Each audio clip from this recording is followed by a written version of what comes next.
So when President Monson made the age change, I didn't feel right away that I was gonna go. My mom looked right at me, and I was kind of like, I don't know. She's like, you're gonna go. I'm like, I don't know, Mom. Like, I need to, check with him first. And so I started to pray about it, and I'd always been open to the idea, but I had never decided. And so I was like, if he wants me to go, I'll go. So I prayed about it, didn't get an answer for quite some time. And then as I was applying to colleges, I received my answer during the April General Conference. So I'd actually been accepted to a couple schools. And I remember I said a prayer before the morning session, just kind of asking again. And I just got the strongest answer. And I feel like throughout my life I always got really small answers. The Spirit kind of talked to me in a quiet way and gradually. But this answer was very strong and it was very direct. And it was like, you need to go and you need to go ASAP. And so I went downstairs and I told my mom, and she started crying. The missionaries were actually at her house.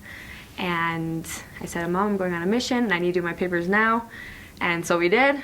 And then I got my call and then I left December of that year. So I waited a little bit. But my mission prep class was really nice. It was through my home stake. And I was the only girl, which was kind of weird. But that was really helpful. I had a really good teacher. I think I would have just pounded out, preach my gospel more. I did study it and, read the scriptures, do all those little things every day. But I think preach my gospel is really important because you study that every single day. And that's your guide to being a missionary. When I started my papers, we just tried to stay on top of things. Just if there's a problem with the doctor, talk to him, what's wrong with that. Trying to get everything lined up and get your passport ready in case you need it. And then just taking counsel from your stake president and your bishop. I remember my stake president, after I got my call, he said, I want you to go through the temple as soon as possible. And I really liked that counsel. And then he said, the temple's first and then it's your mission. And I really liked that. But the night of my call, I was really nervous, but when I opened it, all of a sudden I was fine. It was almost like I already knew that. But I would have never guessed the mission I went to. But I was like, oh, of course. And then I was completely calm, and I was looking up stuff about it, and I was so excited. And it just feels good. It just feels right. You just know that's where you're supposed to go. You feel a special connection with the people wherever you serve. And it's not so much where you serve, but how you do it.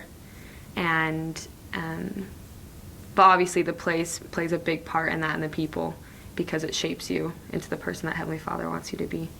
So I would say that feeling for me just became stronger and stronger as I was in the MTC and as I got to the mission. And then even as you're finishing the mission, you're like, holy cow, this was where I needed to be. And the Spirit's just so strong, and you're just happy. You're just so happy all the time, even though it's so hard, but you just feel it. I think it prepared me. I had really good teachers. Language-wise, it prepared me with the basics, but you get out there and you're like, I don't know anything.